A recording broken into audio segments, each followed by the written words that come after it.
So let's remove the wheel.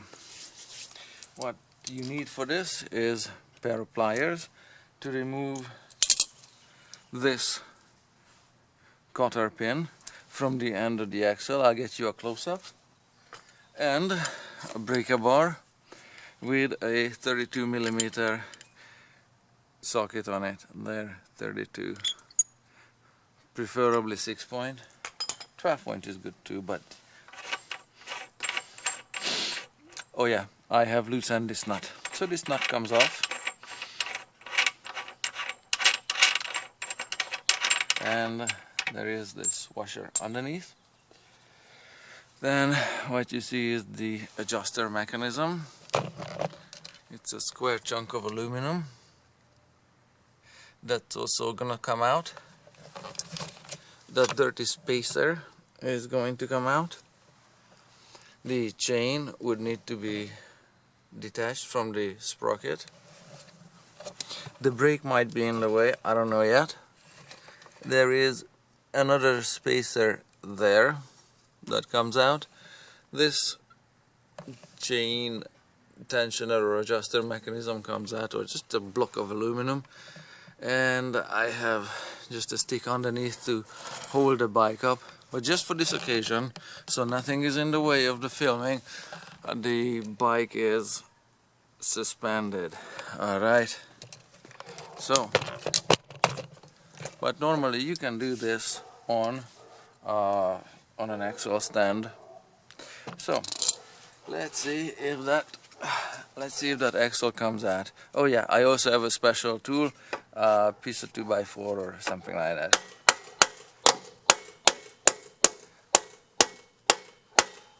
Let's see how this one is coming along.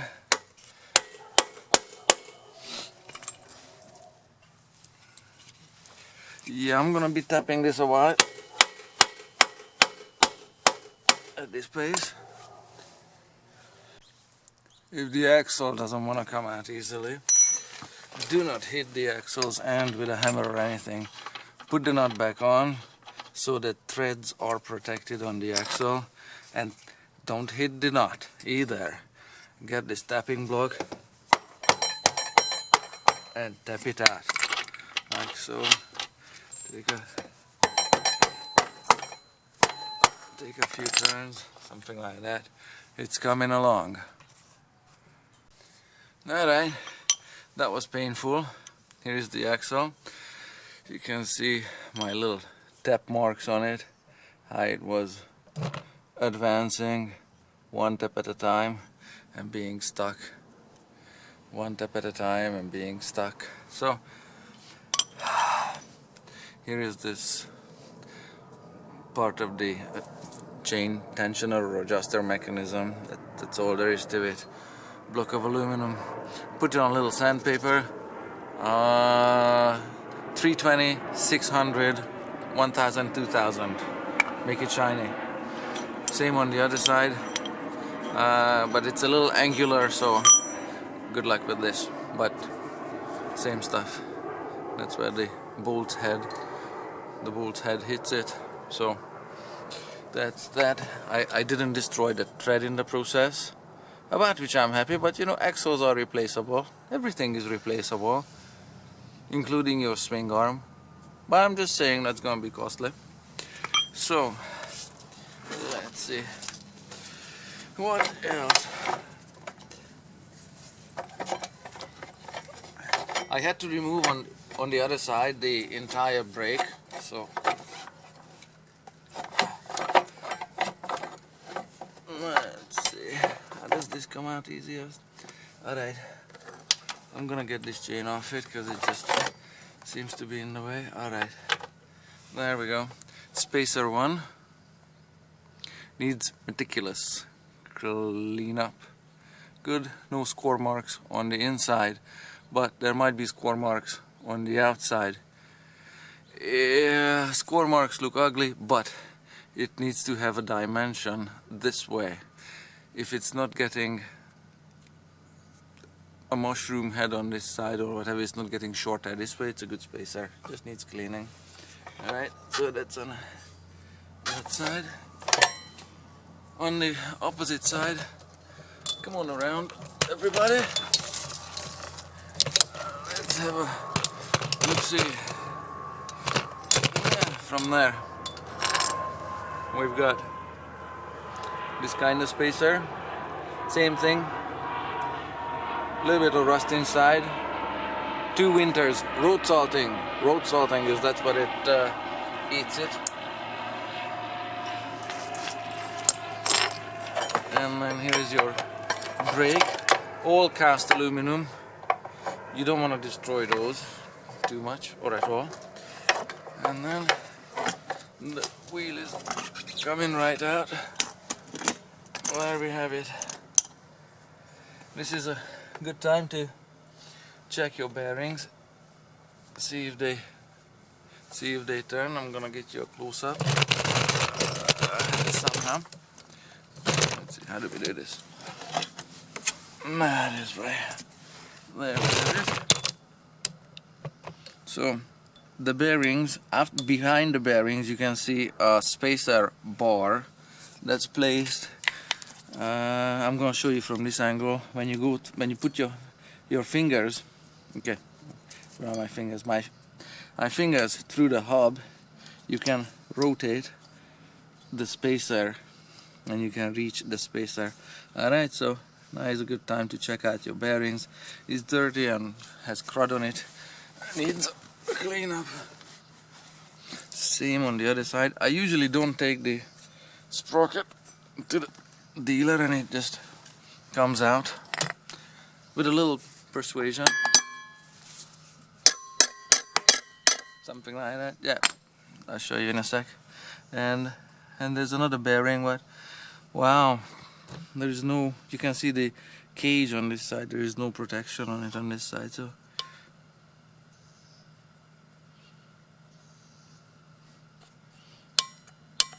what the heck is that? That must be a space.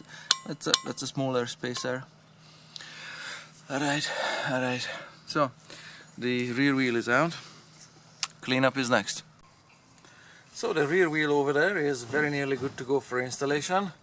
Oh, for your notes, it's not flat on the ground. There's a 2x4 underneath. Okay, it's not. I'm not bending the brake rotor on it. And before it goes in, let me just give you a show and tell here how the wheel fits here. We've got the 2 spacers here, and you can see the little scuff marks there. That's where the wheel bearing is. Here is where the other wheel bearing is. So this is where the wheel goes when it's inside, and of course the chain has to be in place. Everything, the components that we have here, and of course, is the wheel nut and the cotter pin, which I just placed in there just for show and tell because they go in reverse order. Cotter pin outside, so that's there. Underneath it you're gonna find this flat washer, just very plain flat washer. There is the chain alignment block. It's a very simple, stupid block. It's got nothing remarkable about it. Alright, when I put it together, I'll make sure that the well, I guess either sides will work, that the long side on the rectangle is against the adjustment screw or bolt. And we also have on the other side here the brake. Here I have removed the brake pads from it, so it's not a complete assembly. And the brake mounts, of course I removed bolts as well. The brake mounts on a base plate. The base plate stays here in place, but this rectangular, not rectangular, I don't know, this base plate here, the axle goes through it. Alright, let me just take out the ABS bolt here and pull out the ABS sensor there, so I can rotate this entire thing out of the way. And so this way the brake is completely, the brake caliper is completely out of the way. And what I want to show you about this is that this piece on which the brake caliper is mounted has this rectangular recess on it. This is long, and in operation, when the axle is adjusted for the failing, ailing, stretching out chain, this rectangular cut allows the brake to be pulled forward with the axle. Alright, so it's open on one side here. The other half of this, or the matching part for this rectangular shape, is this one here, another rectangle on which this backing plate slides forward. Okay, this is all cast aluminum, so brittle. Don't break it, but it also doesn't need lubrication. It doesn't need to be greasy, or it doesn't need any special attention. Alright, so let me just pull the axle out with the spacers. There is this backing plate there in all its glory, and the axle. So again, backing plate goes there and the axle goes through it. Very straightforward. Now, this is how the spacers look like. They've been cleaned, they haven't been lubricated. There is some pitting and corrosion on it, but it's only on the outside. The inside looks pretty nice. Okay, it's not perfect, especially around the edges. Especially on the inside of this one. Pitting and corrosion is immediately obvious. So that's 2 years of riding, 2 seasons, winter, summer, everything. About 300 days of riding in a year, per year. So these spacers, their condition is not critical. If they have grooves or lines worn in them, don't worry about it. It's important that this dimension be fairly accurate, but even if it isn't, when you tighten the axle nut, the any amount of metal lost sideways from the spacer in this direction will be taken up by the swing arm halves moving closer together, because right now they spring apart so the wheel can fit and everything fits loosely together. Alright, so when you torque the nut on the axle, you bend intentionally the swing arm halves by a precise calculated amount, okay, but there is a little bending on it. And if there's a little extra bending needed by the wear of these, it's cool.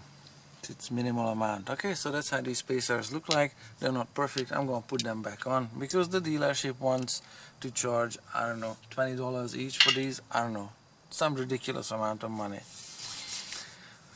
Alrighty, before you do anything else, so that was the show and tell. Here is the ABS sensor. Alright, it is basically a coil of wire inside this plastic housing. And the magnet. Okay, so because it's magnetic, you can see this metal dirt on it. There, you can see it's like there, just metal dirt.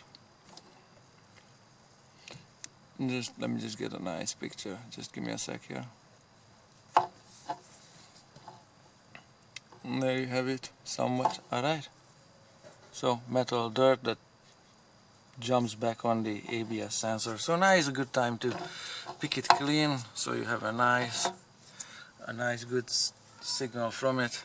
Alright, totally clean it. It's plastic. Alright, don't attack it with solvents, but this metal shrapnel has to go from it. The metal dust is just picked up by this magnet as the wheel rotates, and that generates a little bit of static electricity too, but the metal hopefully is not coming from the bearings being shredded into fine dust. Okay, it just picks up this this magnetic iron or steel dust from just what settles on the road, and what the wheel picks up and throws up, and the splash from the rain. Okay, so that's all there is to it. It's not those metal particles are hopefully not particles missing from your motorcycle from bearings and other critical places. Alright, so that's the ABS sensor here, and I'm gonna have to lubricate a little bit the something underneath the sprocket. I'll show you. The sprocket and some of the bearings, one bearing on this model comes away from the wheel just like so, with a little more force than this. On one side you can see the bearing there, one of the wheel bearings, this outer bearing here. There we have a nice picture. Alright, outer bearing, and this is a seal around it. This is how the sprocket is mounted, and this is what you see on the underside with these big 4 tabs. Same bearing. Alright, the how this one goes together is you find another spacer here. That spacer lives inside this bearing this way, and this portion faces the inside of the wheel, just like so. It's a tight fit there. They are together. I want to put them together with a little lubricant so that they stay together and they don't slide apart. Once I've done that, this whole thing just slides back in place so that these tabs land between these dampers. Okay, when you suddenly change direction on the with the throttle, accelerate, decelerate, transition, these dampers help prolong the life of the chain and prevent wheel slip. Okay, so that's how these two components go together. Just everything needs to be lubricated. There's an O-ring there. That black line that you see is an O-ring on it. Make sure there's lube on it.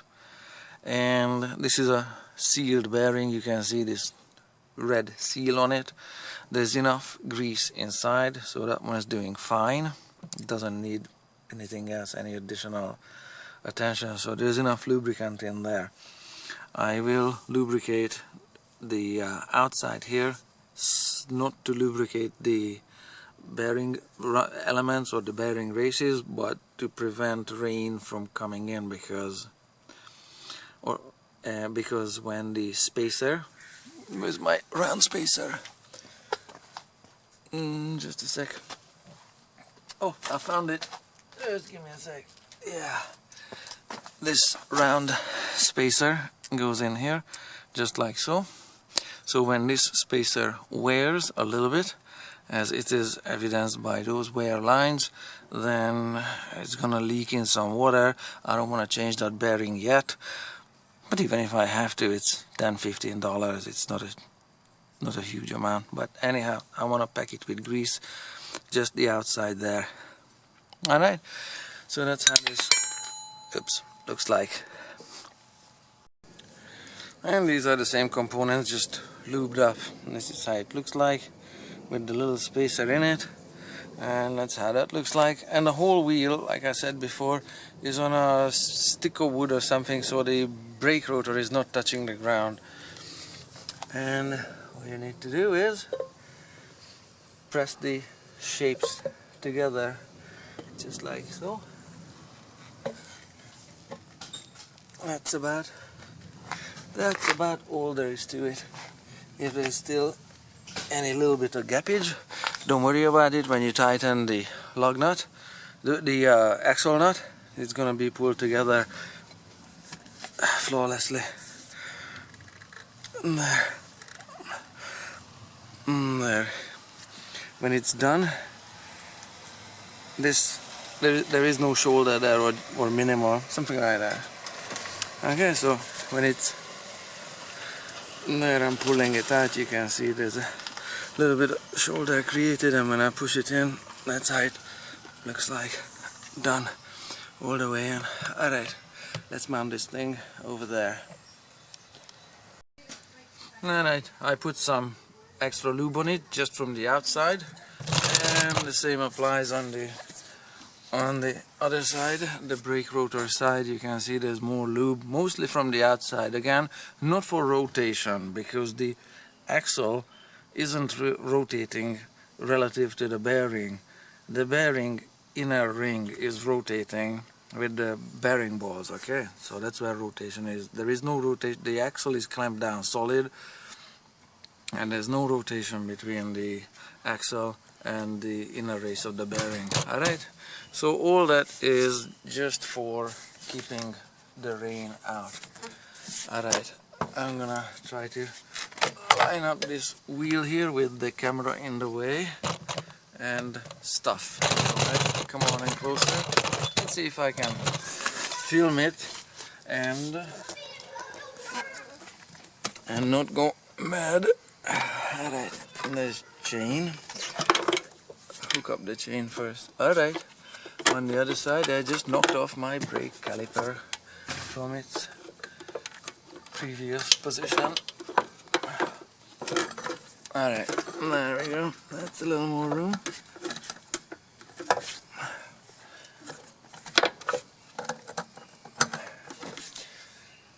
Alright, it's neither fast nor glorious, alright? Now that the chain is in place and the wheel caliper is not squished, the brake caliper there out of the way, and there we have it. Alright, so right about now is a good time to grab the spacer that goes on this low side and try to fit it there, just like so, without dropping it into the dirt, because if it does, then I don't want dirt and sand particles on my new on the fresh grease, so that would mean start all over again. A piece of cardboard is a good idea at this point, just in case that drops out of alignment. And on the other side, of course, we've got all that space that my hand is gonna take up in no time. We need to, of course, slide in and fit in this bracket there that needs to stay up there, and of course we need to slide in place this smaller spacer, because everything is so tight here. I'm gonna put this one in there. Everything is so tight, there's no way I can fit the camera here so you can actually see what's going on. Just put the components back together exactly the same way they were, that's just thrown on top of it now, and start inching through with the axle. When you actually get close to the end, make sure that this chain alignment thing is positioned so that the long side on the rectangle faces this bolt there, alright? Yeah, don't forget that, to adjust it on time. Alright, now if you excuse me, I need some space here and need to get going. So I figured out I can lift everything there with my ankle, and I can get started with the axle. There, that looks good. Alright, rotate the rectangle, and eventually it's gonna go in that direction. Like so. It's unlikely that both sides would line up to the same position on the tensioner bolt as before, but we'll try not to pinch anything and not to swear too much. They are lined up there, and perfect. Alright, perfect. Alright, what this one is the bike is in gear. So if I shift it to there we have it. Good, everything is lined up. Axle is all the way in.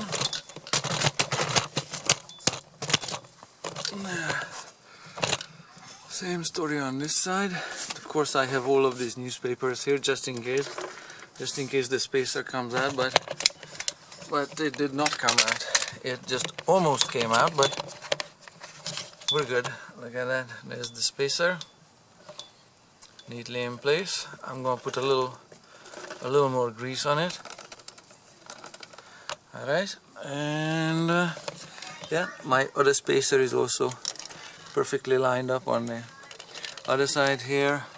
The brake is the brake is going to be mounted here in this physical space, and the rotor hasn't been dinged, warped, bent or beat upon, or yeah. So everything just goes in, the axle slides in. This was real time, uncut. This is how long it should actually take. Alright, so all I need to do is put these back on. Super simple. And of course this piece as well there. So that's gonna be fairly easy now to put the spacer block on, put the nut, the cotter pin, the washer on, and just tighten everything. Alright, so alright, that was a good go. And of course put the brake back on. The brake calipers were placed up here. There, they can come back down. Okay, Houston, I will play with this one with two hands, so I neither scratch my exhaust nor bust the brake lines. So I will just finesse it back down and I will mount everything there. So we're good to go here. Rear wheel mounting done. The spacer block slid in place, nice. It actually went back to the same exact position without touching or adjusting these tensioner bolts, so that's good. Last little bits of notes here. I'm done wrestling with the brake, and now is a good time to clean the brake piston. Alright, that's been cleaned. It's been especially cleaned. Let me just pump the brake a little bit there, like so. Especially clean it, you know, along the sides, but before you push it into the caliper body. Alright, clean the sides everywhere where it's dirty, whatever residue, sediment, whatever settles on it. Here, this is how the clean this spring plate looks like. It's not impeccable, but it's cleaned. Alright, you get the idea. Brake components go back together, so this is a good time to maybe not rebuild the whole thing, but to majorly clean up that brake piston and make sure that it slides back just by hand pressure. There, I'm not even breaking a sweat, and I can still maintain talking and operate the brake. So that's how this one looks when it's cleaned there. So that's been done. Make sure the brake doesn't get greasy. There's a little bit of grease, green grease there. Alright, rotors and brake pads shouldn't have any grease on them. So, but other than that, it's lubricated where it counts, and there isn't a mess anywhere else. We're good to go riding. When the brake caliper is mounted on its backing plate, and before the axle nut is tightened on the opposite side of things, you can see that the fit of this backing plate allows for some play, some generous clearance, and of course it can also slide forward and rear. And so there's enough clearance between those rectangles, the male and female rectangle forms. So there is this normal amount of play. when stuff is just when the axle nut is loose on the axle on the other side. All right, so that's normal fit, and this of course could this of course will not make a noise once the axle nut is tight, and then it's not going to be rattling while you're braking, so that's not going to happen. All right.